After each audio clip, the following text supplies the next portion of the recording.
Hey everybody, welcome to the show.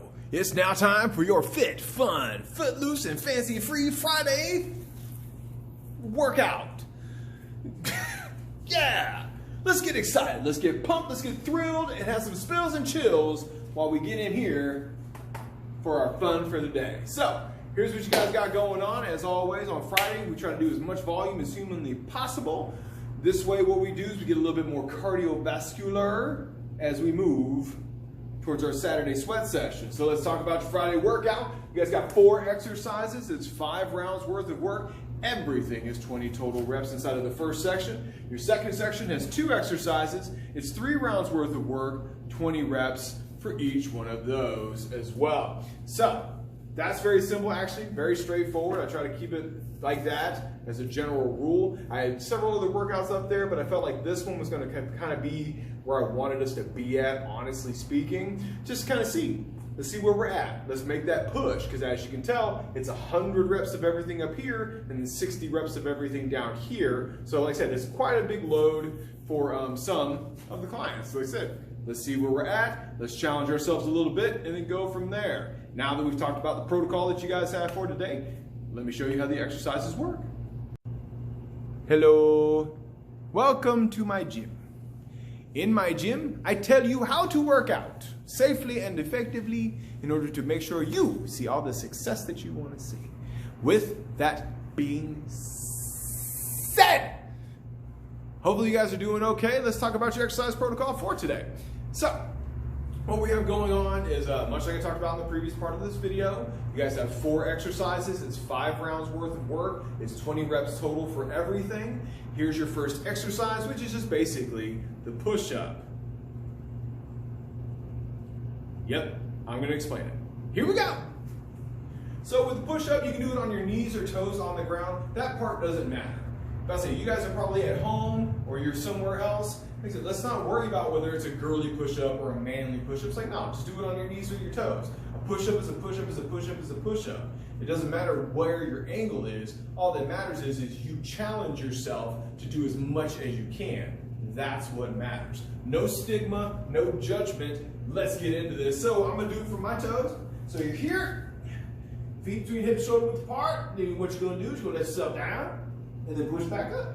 Squeezing the chest and the triceps for that.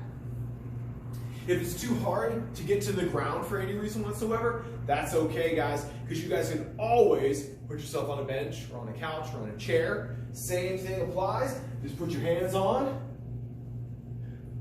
and then push up.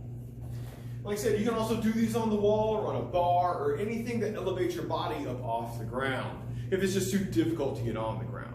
The next exercise we're looking at after that, we're looking at kettlebell swings. So with the kettlebell swing, as you can see, I have weight today.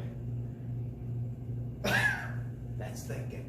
So with the kettlebell swing, essentially what you guys are looking at, starting from the ground with the kettlebell out in front of you. I mean, you can't see it here, but I can see it. And yeah, I'm gonna go with that. So what you're doing is the kettlebell is going to be slightly out in front of the feet, probably anywhere between 6 and 8 inches. And then what you're going to do is you're going to push the hips backwards, slightly bending your knees, reach forward, and then from here what you're going to do is you're going to snap it through the leg, and then you're going to push.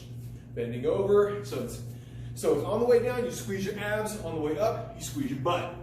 Abs, oh, I'm sorry, butt, abs, butt, abs. That's the front view. Let's talk about the side view. So from the side, as you can see, it's out in front of me this time. So like I said, you're gonna get it anywhere between 6 and 8 inches out in front of you. So it forces you to push your hips backwards in order to start in the position. Abs tight, grab the kettlebell, through the leg, snap. And just like that.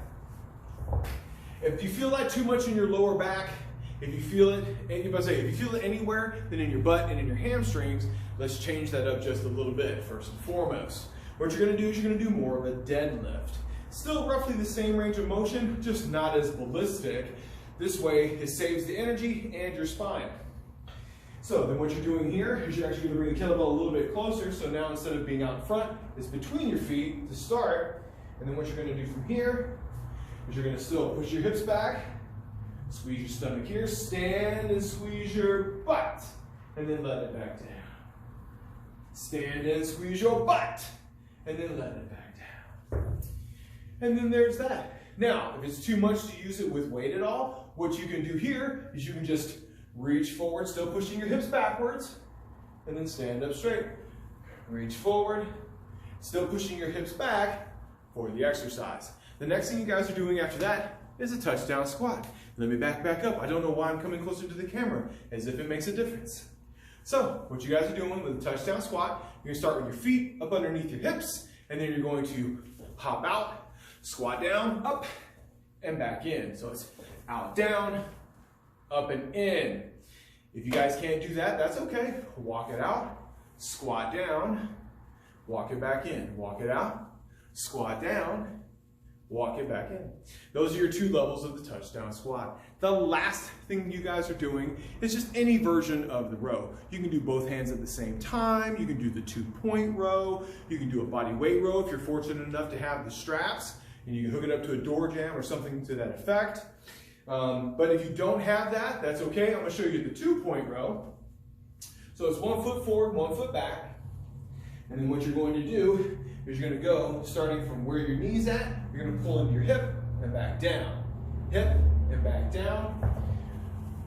And then you're gonna do 20 total reps. So you're gonna do 20 on one side, or sorry, not 20 total, but you do 20 on each side. 20 on one side, 20 on the other side. Now, if it's too much for your back, I said the next thing you're gonna wanna do is you're gonna squeeze your abs and put your hand on a bench or a chair, the hand that you're not using, and you're gonna do it that way. This way we kind of strengthen up the abs a little bit, so later on in the future we can get into that position. And that's pretty much it for section 1. You know what, let's just go straight into section 2. Just keeping it simple, keeping it straightforward. This way, no cuts, just the cut from the first thing to this thing. So what you guys are doing next is an open, close crunch. So today, if you can't get on the floor, I'm going to show you to do it from the bench. So what you're going to do is you're going to get your bench. So with your bench, you're just going to go, or with your couch or anything like that. You can do this from the couch too if you need to, or from a chair. And what you're going to do is you're going to lay down. So I start just like this, and the idea is to keep my back from my butt to my shoulders as flat on the bench as I can. And then what you're going to do from here is you're going to have your hands extended over your head, legs extended out in front of you, and then you're just going to bring your elbows, knees together, squeeze your stomach, and then back out. Squeeze, and then back out. If that's too much, that's okay. Then what you can do is just put your feet on the bench, and then just crunch your abs. That's cool too, man. As long as you're keeping the small of your back on the bench or pressed towards the bench, that's really what matters for this exercise. So you're going to do 20 of those. And then we're going to do mountain climbers. Yay! So, from here, mountain climbers. Let me move the bench out of the way real fast so you guys can see from the ground level, and then we'll show you from the elevated level.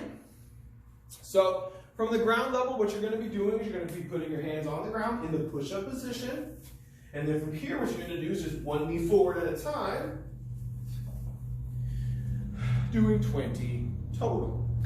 Now, if you guys can't do it from there, much like the push-up or anything else that you're on your hands with, you can always just, all you're doing is elevating your body to the next level so there's not as much pressure on the shoulders. So you can do it from a bench, from a chair, you can put your hands on a bar, still get the same idea as long as you're pulling your knees up as best you can during the exercise. That's it, guys. Those are your exercises. Section 1, 5 sets, 20 of everything. And then the second section of exercises, 3 sets, 20 of everything. Whew, gassy.